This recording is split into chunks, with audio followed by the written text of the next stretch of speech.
সারা দেশে পণ্যবাহী নৌযান শ্রমিকদের ধর্মঘটে বন্দরগুলোতে দেখা দিয়েছে অচলাবস্থা। ব্যাহত হচ্ছে পণ্য খালাস কার্যক্রম। আটকা পড়েছে তেল, সারসহ হাজার হাজার টন পণ্য।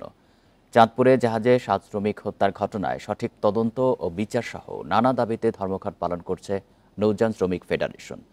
দাবি আদায়ে লাগাতার কর্মসূচির হুঁশিয়ারি তাদের।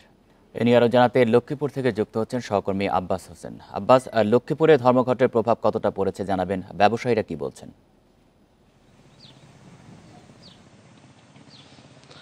আসলে গত 2 দিন ধরে আমরা দেখেছি যে নৌযান যে ধর্মঘট সেটি কিন্তু এখন পর্যন্ত কিন্তু চলছে।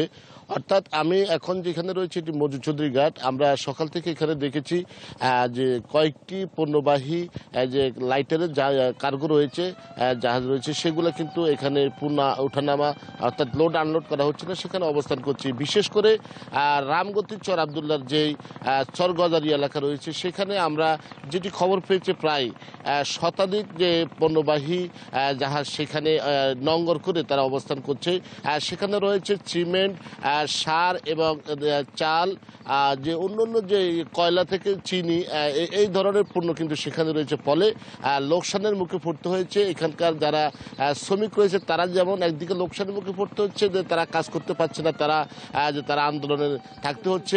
অন্যদিকে যে ব্যবসায়ীরা রয়েছেন তারাও কিন্তু সঠিক সময়ে গন্তব্য যে পণ্যগুলো পুষতে না পারার কারণে তাদের যেই খরচ সেটি কিন্তু বাড়ছে, এমনটি বলছে। তবে আমরা অনেক শ্রমিকের সাথে আমি কথা বলেছি, তারা যেটি জানিয়েছে চাঁদপুরের যে ৭ শ্রমিক হত্যাকাণ্ডের যে সুষ্ঠু তদন্ত করতে হবে, পাশাপাশি সঠিক বিচার করতে হবে এবং প্রত্যেক শ্রমিককে ক্ষতিপূরণ ২০ লাখ টাকা করে ক্ষতিপূরণ না দেওয়া পর্যন্ত তাদের কি এই যে ধর্মঘট সেটি তাদের চলবে, এমনটি তারা জানিয়েছেন। এর বাইরে আমরা দেখেছি বা অনেক শ্রমিকের সাথে কথা বলেছি যারা জাহাজের মালিক রয়েছে বা এখানে যারা মাস্টার রয়েছে, তাদের সাথে আমার কথা হয়েছে। তারা যেটি জানিয়েছেন যে আমাদের শুধু লক্ষ্মীপুরে কিন্তু বিভিন্ন স্থানে যে চর গজারিয়া বা চর মেগা বা অন্যান্য যে এলাকাগুলো রয়েছে কিন্তু সেখানে কিন্তু মোটা অঙ্কের চাঁদা দিতে হয়। এই চাঁদা বন্ধ করতে হবে, আর এই চাঁদা বন্ধ না করলে তারা কিন্তু বিভিন্ন ধরনের সম্মুখীন হতে হচ্ছে, তারা মারধরের শিকার হতে হচ্ছে।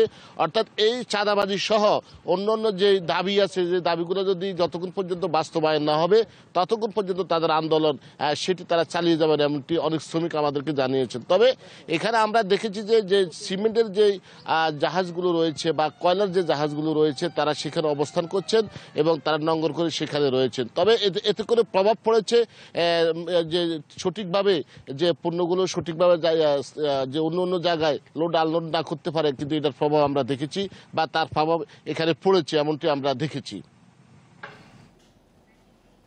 লক্ষ্মীপুর থেকে জানাচ্ছেন সহকর্মী আব্বাস হোসেন।